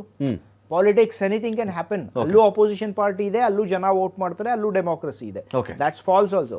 ಅಲಿಗೇಷನ್ ಇದೆ, ಅರ್ಥ ಆಯ್ತಾ? So that is that. Secondly, American point of ವ್ಯೂನ ನಾವು ತಗೊಂಡ್ವಿ ಅಂತ ಹೇಳಿದ್ರೆ, let me tell you very clearly Ramakant ಅವರೇ, ಈ as on today America is the biggest oil producer in the world. ಅವರ ಒಂದು ಬ್ಯಾಗ್ ಏನಿಲ್ಲ, ಕಿಟಿ ಅಂತ ಏನು ಕರಿತೀವಿ, to their kitty they have already added Venezuela also. ಇಂಡಿಯಾಗೆ near about 300,000 barrels per day Venezuela ಇಂದ ಬರ್ತದೆ. 298,000 barrels ಇಂಡಿಯಾಗೂ ಬರ್ತಾ ಇದೆ. ಅದು ಇಲ್ಲಿ ಸ್ಟ್ರೇಟ್ ಆಫ್ ಹರ್ಮುಜ್ ಒಂದು ಚೋಕ್ ಆಯ್ತು ಅಂತ ಹೇಳಿದ್ರೆ, the biggest issue in the world ಏನು? That will be oil and gas. America ಏನು ಮಾಡ್ತಾ ಇದೆ ಈಗ? ಯಾಕಂದರೆ ಈ ಯಾವಾಗ in the month of April ಇದು ನಡೀತಲ್ಲ, on one of these incidents ಟ್ರಂಪ್ನ ವಿಕ್ಟ್ರಿ ಸ್ಪೀಚ್ ಥರ ಒಂದು ಕೊಟ್ಟಿದ್ರು ಅಲ್ಲಿ, in which he said please come and buy our oil, we are open for it ಅಂತ ಹೇಳ್ಬಿಟ್ಟು. ನಾವು ಆ ಆಂಗಲ್ ಇಂದ ನೋಡಿದ್ರೆ, I don't care about the world, I don't care about straight of Hormuz. America is the biggest oil producer today. ಇವತ್ತು ನೀವು ಬಂದು ತಗೊಳ್ಳಿ ಅಂತ ಹೇಳ್ಬಿಟ್ಟು ಅವ್ರು ಹೇಳ್ತಿದ್ದಾರೆ ಇನ್ ದ ಬ್ಯಾಕ್. ಯಾಕಂದ್ರೆ ನೋಡಿ, ಪ್ರೈಮರಿ ಏಮ್ ರೆಜಿಮ್ ಚೇಂಜ್ ಮಾಡಿ ಇವರ ಒಂದು ಆಯಿಲ್ ಫೀಲ್ಡ್ಸ್ ಏನಿತ್ತು ಅಂದರೆ basically Iranian government control, rather ನೀವು ಅದನ್ನು ಗೌರ್ಮೆಂಟ್ ಅಂತ ಕರೆದ್ರೆ, ರೆಜಿಮ್ ಕಂಟ್ರೋಲ್ಡ್ ಆಯಿಲ್ ಸೆಕ್ಟರ್ ಏನಿತ್ತು ಪ್ರೈವೇಟೈಸ್ ಮಾಡಬೇಕು ಅನ್ನೋದು ಇವ್ರಿಗಿತ್ತು, ಅರ್ಥ ಆಯ್ತಾ? ಆಮೇಲೆ ಹಿಂದಿನ ರಾಜನ್ ಮಗನ್ನ ಕರ್ಕೊಂಡ್ಬಂದು ಇಲ್ಲಿ ಕೂಡಿಸ್ಬೇಕು ಅನ್ನೋದು ಇವ್ರಿಗಿತ್ತು. ಪಲ್ಲವಿದು ಅದಾಗ್ಲಿಲ್ಲ ಅವ್ರಿಗೀಗ. ಸೊ ಇವ್ರೇನ್ ಮಾಡ್ಬೋದು ಇನ್ ಟರ್ನ್ ಅದನ್ನೇ ಈಗ ಇಲ್ಲಿ ಇದಾಗ್ಲಿಲ್ಲ ಇನ್ನೇನ್ ಮಾಡ್ಬೋದು ತಮ್ಮ ಹತ್ರ ಏನಿದೆ ಸರ್ಪ್ಲಸ್ ಏನಿದೆ ಆ ಸರ್ಪ್ಲಸ್ ನ ಪ್ರಪಂಚಕ್ಕೆ ನಾನು ಹೇಗೆ ಕೊಡ್ಲಿ ಸರ್ಪ್ಲಸ್ ನ ಪ್ರಪಂಚಕ್ಕೆ ಕೊಡುವಂತ ಒಂದೇ ಒಂದು ವಿಧಾನ ಈ ಒಂದು ಬೆಂಕಿ ಏನಿದೆಯಲ್ಲ ಇದನ್ನ ಆರಿಸ್ಬಿಡಿ ನಮ್ಮ ಹತ್ರ ಏನಿದೆ let the world come to us ನಾವು ಕೊಡ್ತೀವಿ ಯಾಕಂದ್ರೆ ಇಲ್ಲಿ ಪಾಸ್ ಆಗ್ಲಿಲ್ಲ ನಮ್ಮ ಹತ್ರ ಬರಲೇಬೇಕು ಅದನ್ನ ತಗೊಂಡು ಬೇರೆ ಕಡೆಗೆ ನಾವು ಸಪ್ಲೈ ಮಾಡೋಣ and by doing that Russian dominance ಏನಿದೆಯಲ್ಲ ಆಯಿಲ್ ಸಪ್ಲೈ ಇಲ್ಲಿ ರಷ್ಯನ್ ಆಂಗಲ್ ಅಂತ ತಗೊಂಡ್ಬಂದೆ ಅಂತ ಹೇಳಿದ್ರೆ ಈ Russian dominance in oil supply also oil and gas supply ಅದನ್ನು ಮುರಿಯಕ್ಕೂ this is one of the plans of United States of America. Venkatesh Naik sir, ಈಗ ರಷ್ಯನ್ ಆಯಿಲ್ ಅಂತ ಬಂದ ತಕ್ಷಣ ನಿನ್ನೆ ಅಷ್ಟೇ ಆ ಸುದ್ದಿ ಬಂತು, ರಷ್ಯಾದ ಸ್ನೇಹಿತರು ಏಷ್ಯಾ ಕಡೆ ಇರತಕ್ಕಂಥ 5 ಜನ ಫ್ರೆಂಡ್ಸ್ಗಳಿಗೆ ಆರಾಮ ಕೊಟ್ಕೊಳ್ಳಿ 500%ಇಂದ 100% ಇಳಿಸ್ಬಿಟ್ಟಿದ್ದೀವಿ ಟ್ಯಾಕ್ಸ್ ಅಂತ ಒಂದು ಬಂತು. ಅಂದರೆ ಆ ಟೆನಿ ಕಾಸ್ಟ್ ಇರಾನ್ ಆಯಿಲ್ ಮಾರ್ಕೊಂಡು ಆಯಿಲ್ ಕಳಿಸಿಯೋ ಅದು ರಿಚ್ ಆಗಬಾರ್ದು ಅಥವಾ ಸಸ್ಟೈನ್ ಆಗಬಾರ್ದು ಅಥವಾ ಸಬಲ ಆಗಬಾರ್ದು ಅಥವಾ ಈಗಿರತಕ್ಕಂಥ ನಿಶ್ಶಕ್ತ ಸ್ಥಿತಿಯಿಂದ ಅವ್ರ ಮೇಲೆ ಎದ್ದೇಳಬಾರ್ದು ಅಂತ ಒಂದು ಪ್ಲಾನ್ ಇರಬಹುದು. ಇನ್ನೊಂದು ಕಡೆ ನೋಡಿ ಚೆಕ್ ಮಾಡ್ಕೊಳ್ತಾ ಇದ್ದೀನಿ ನಾನು, ಗಲ್ಫ್ ರಾಷ್ಟ್ರಗಳ ಮಾಸ್ಟರ್ ಪ್ಲಾನ್ ಏನಿದೆ ಅಂದರೆ ಹೋರ್ಮುಜ್ ಜಲಸಂಧಿಗೆ ಪ್ಯಾರಲಲ್ಲಿ ಪರ್ಯಾಯವಾಗಿ ಹೊಸ ಬಂದರು ಕಟ್ತೀವಿ ನಾವು ಅಂತ ಹೋಗ್ತಾ ಇದ್ದಾರೆ ಅವರು. UAE, ಸೌದಿ ಅರೇಬಿಯಾ ಮತ್ತು ಇರಾಕ್ನ ಕಡೆಯಿಂದ ಈ ಪ್ಲಾನ್ ಆಗ್ತಿರೋದು ಅಂತ ಹೇಳಿ. ಅಂದರೆ ಇರಾನನ್ನು ಇಲ್ಲಿ ದ್ವೀಪವನ್ನಾಗಿಸಿ ರಷ್ಯಾ ಪಾಡಿಗೆ ರಷ್ಯಾ ಆಯಿಲ್ ಮಾರ್ಕೊಳ್ಳಿ, ಈ ಕಡೆ ಇದಕ್ಕೆ ಪ್ಯಾರಲಲ್ ಆಗಿ ಮಿಡ್ಲ್ ಈಸ್ಟ್ ಕಡೆಯವರೇ ಬೇರೆ ಬಂದರು ಕಟ್ಕೊಂಡು ಅಲ್ಲಿಂದ ವ್ಯಾಪಾರ ಶುರುವಾಗಲಿ. ಸೊ ಇರಾನ್ನ ನಾನು ದ್ವೀಪ ಮಾಡೋಣ, ಸಪ್ರೇಟ್ ಮಾಡಿಬಿಡೋಣ, ಪ್ರಪಂಚದಿಂದ ಪ್ರತ್ಯೇಕ ಮಾಡಿಬಿಡೋಣ ಅಂತ ಒಂದು ಪ್ಲಾನು. ಹೋರ್ಮುಜಲ್ಲಿ ಇದೇ ಟ್ರಂಪ್ ಹೇಳ್ತಿದ್ದಾರೆ ನನಗೆ ನೀವು ಟ್ಯಾಕ್ಸ್ ಕಟ್ಬಿಟ್ಟು ಹೋಗಿ ಹಡಗುಗಳು ಅಂತ. ರೆಜೀಮ್ ಚೇಂಜ್ ಅನ್ನೋ ಮಾತಾಡಿದ ಮನುಷ್ಯ ಹೋರ್ಮುಜಲ್ಲಿ ಪೆಟ್ರೋಲ್ ಡೀಸೆಲ್ ತೈಲದ ಅಂಗಡಿ ಓಪನ್ ಮಾಡ್ತಾ ಇದ್ದಾನ ಈ ಟ್ರಂಪ್ ಅನ್ನೋ ಮನುಷ್ಯ ಅಂತ ನನ್ನ ಪಾಯಿಂಟ್ ಸರ್. ಇಲ್ಲಿ ನೋಡು, ಟ್ರಂಪ್ ನ ಡಿಸ್ಕ್ರೈಬ್ ಮಾಡ್ಬೇಕಂತಂದ್ರೆ ಒಂದು ಹಿಂದಿಯಲ್ಲಿ ಒಂದು ಶಬ್ದ ಇದೆ, ಕಮಿನಾ ಅಂತ ಹೇಳ್ತಾರೆ. ಕಮಿನಾ ನೀವು ಒಂದು ಹಿಂದಿ ಪಿಕ್ಚರ್ ಬಂತ ಚೈನಾ ಗೇಟ್ದಲ್ಲಿ ಅವ್ ಜಗೀರಾ ಅಂತ ಒಂದು ವಿಲನ್ ಇರ್ತಾನ. ವಿಲನ್ಗೆ ಏನಪ್ಪಾ ಅಂದ್ರೆ ಫೈಟ್ ಮಾಡ್ತಕ್ಕಂತ ಅದ್ರ ಮುಂದೆ ಇರ್ತಕ್ಕಂತ ಅಲ್ಲಿ ಎಕ್ಸ್ ಸರ್ವಿಸ್ ಮೆನ್ ಇರ್ತಾರ. ಅವಾಗ ಹೇಳ್ತಾನ ಮೇರೆ से लड़ने के लिए तो तू हिम्मत तो जुटा पाओगे लेकिन मेरा खोपड़ी में जो कमीनापन है वो कहाँ से खरीद कर लाओगे. अदरंग मेरा खोपड़ी में जो कमीनापन जो है ಸಣ್ಣತನಗಳು कहाँ से खरीद के लाओगे. ಸಣ್ಣತನಕ್ಕಿಂತ ವರ್ಸ್ಟ್ ಅದು ಕಮಿನಾಪನ್ ಅಂತಂದ್ರೆ. ಆ ಒಂದು ಕೆಟಗರಿಯಲ್ಲಿ ಕಮಿನಾ ಮತ್ತೆ ಕಮಿನಾಪನ್ ಎರಡದ ಕಾಂಬಿನೇಷನ್ ಟ್ರಂಪ್. ಎಲ್ಲಿವರೆಗೆ ಸ್ಟೇಟ್ಮೆಂಟ್ ಒಬ್ಬ ಅಮೆರಿಕನ್ ರಾಷ್ಟ್ರಪತಿ ಸುಪ್ರೀಂ ಏನಪ್ಪಾ ಇನ್ ದ ವರ್ಲ್ಡ್ ಯಾವ ತರ ಸ್ಟೇಟ್ಮೆಂಟ್ ಕೊಡ್ತಾ ಹೋಗೇನಂದ್ರೆ ನೀವೆಲ್ಲ ಇದು ಮಾಡಿದರೆ ಒಂದು ದೊಡ್ಡ ಮೂವಿನ ಡಾಕ್ಯುಮೆಂಟರಿನೇ ಆಗ್ತದೆ.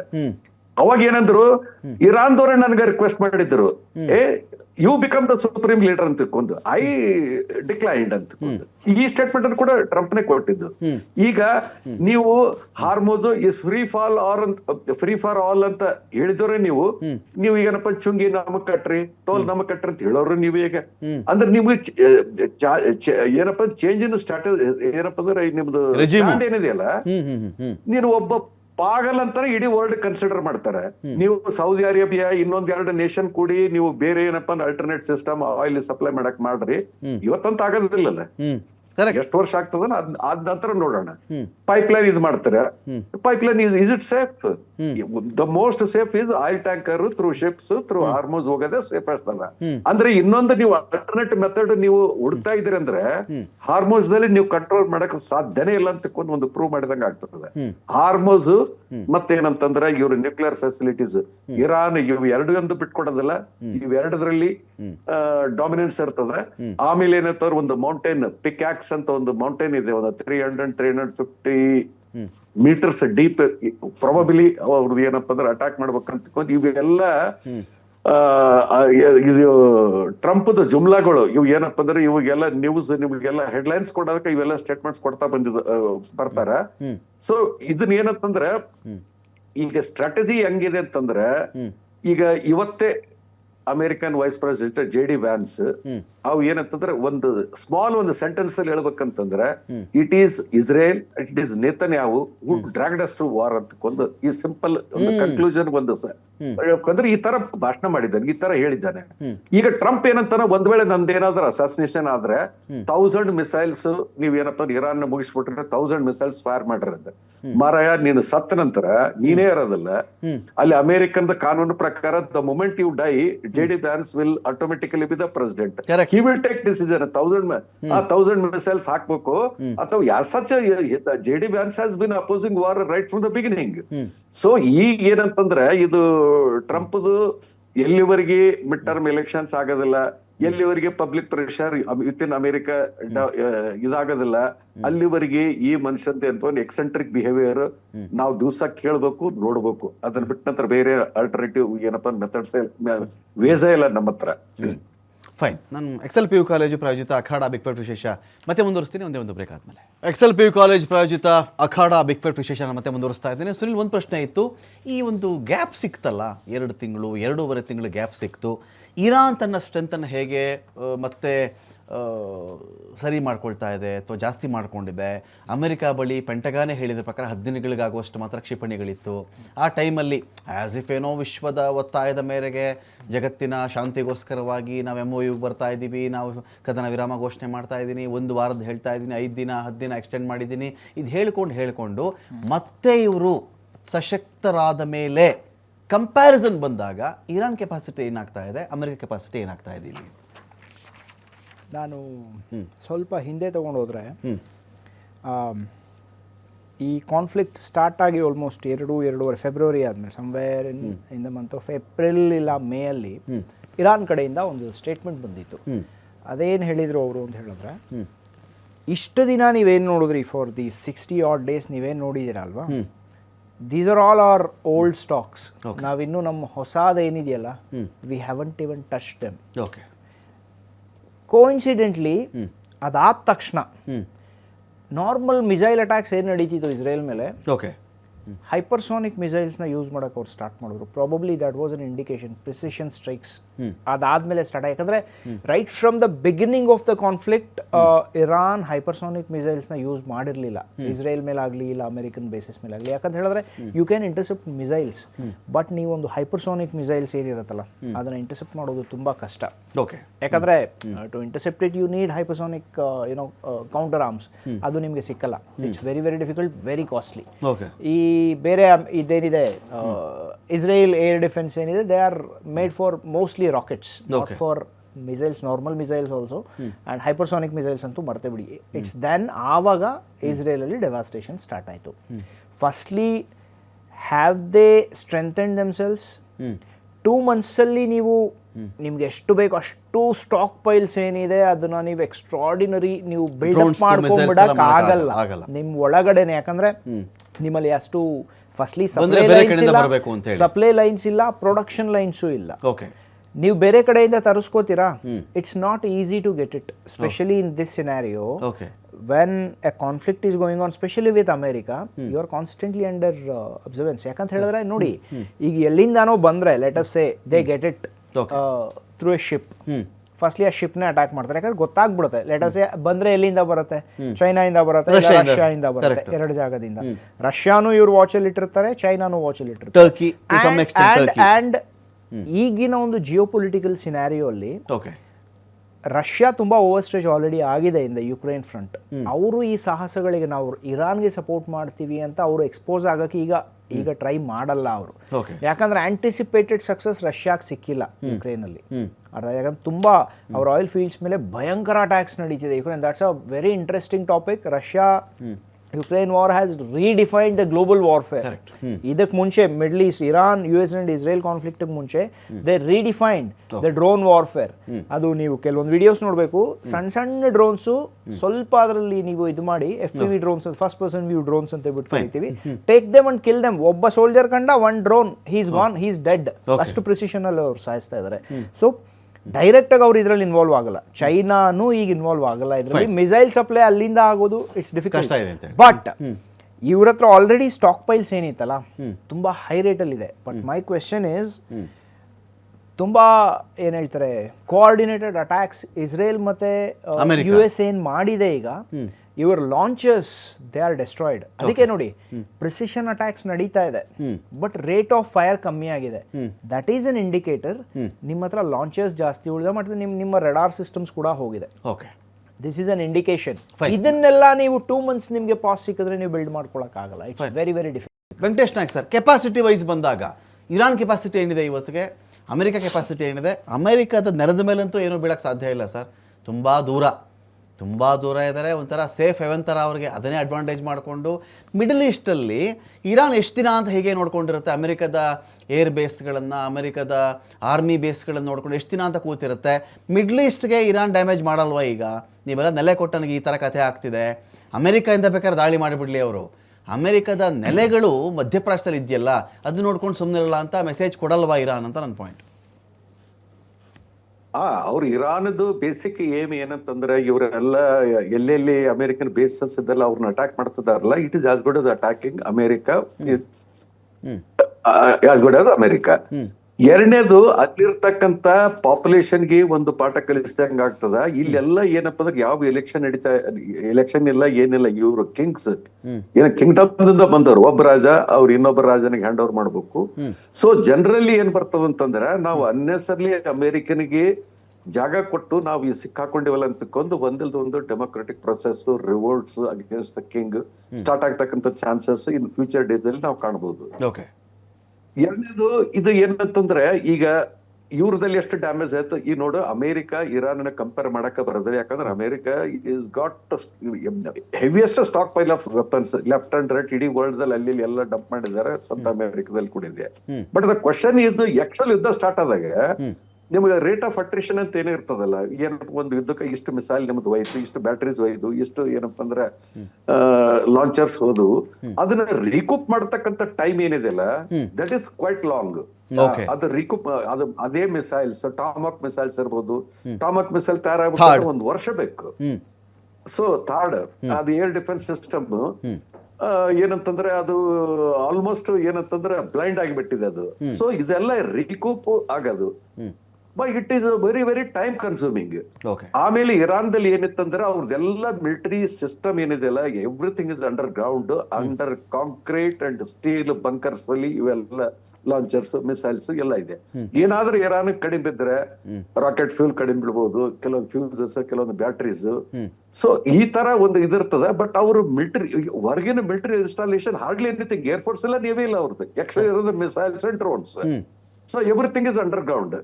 ಸೊ ಅವರು 40 ವರ್ಷದಿಂದ ತಯಾರು ಮಾಡಿದಂತ ಸ್ಟಾಕ್ ಪೈಲ್ ಈಗ ಏನಪ್ಪಾ ಯುದ್ಧದಲ್ಲಿ ಅವ್ರದ್ದು ಕ್ಯಾಲ್ಕುಲೇಷನ್ ಪ್ರಕಾರ ಎಷ್ಟು ಖರ್ಚಾಗಿದೆ, ಎಷ್ಟು ರಿಕೂಪ್ ಮಾಡ್ಬೇಕು ಅಂತಕೊಂಡು ಅದ್ರ ಪ್ರಕಾರ ನೋಡಿದ್ರೆ Iran has recouped faster than America and Israel. ಇಸ್ರೇಲ್ದಲ್ಲಿ ಫಸ್ಟ್ ಆಫ್ ಆಲ್ ಯಾವ ತರ ಗಾಜಾ ಕಾಣಿಸ್ತಾ ಇದೆ ಆ ತರ ಇವತ್ತು Tel Aviv, Ben Gurion airports ಇದು ಬೆನ್ ಗುರಿಯನ್ ಇದೇನಪ್ಪ ಅಂದ್ರೆ ಇದು ಕಾಣಿಸ್ತಾ ಇದೆ ಈಗ.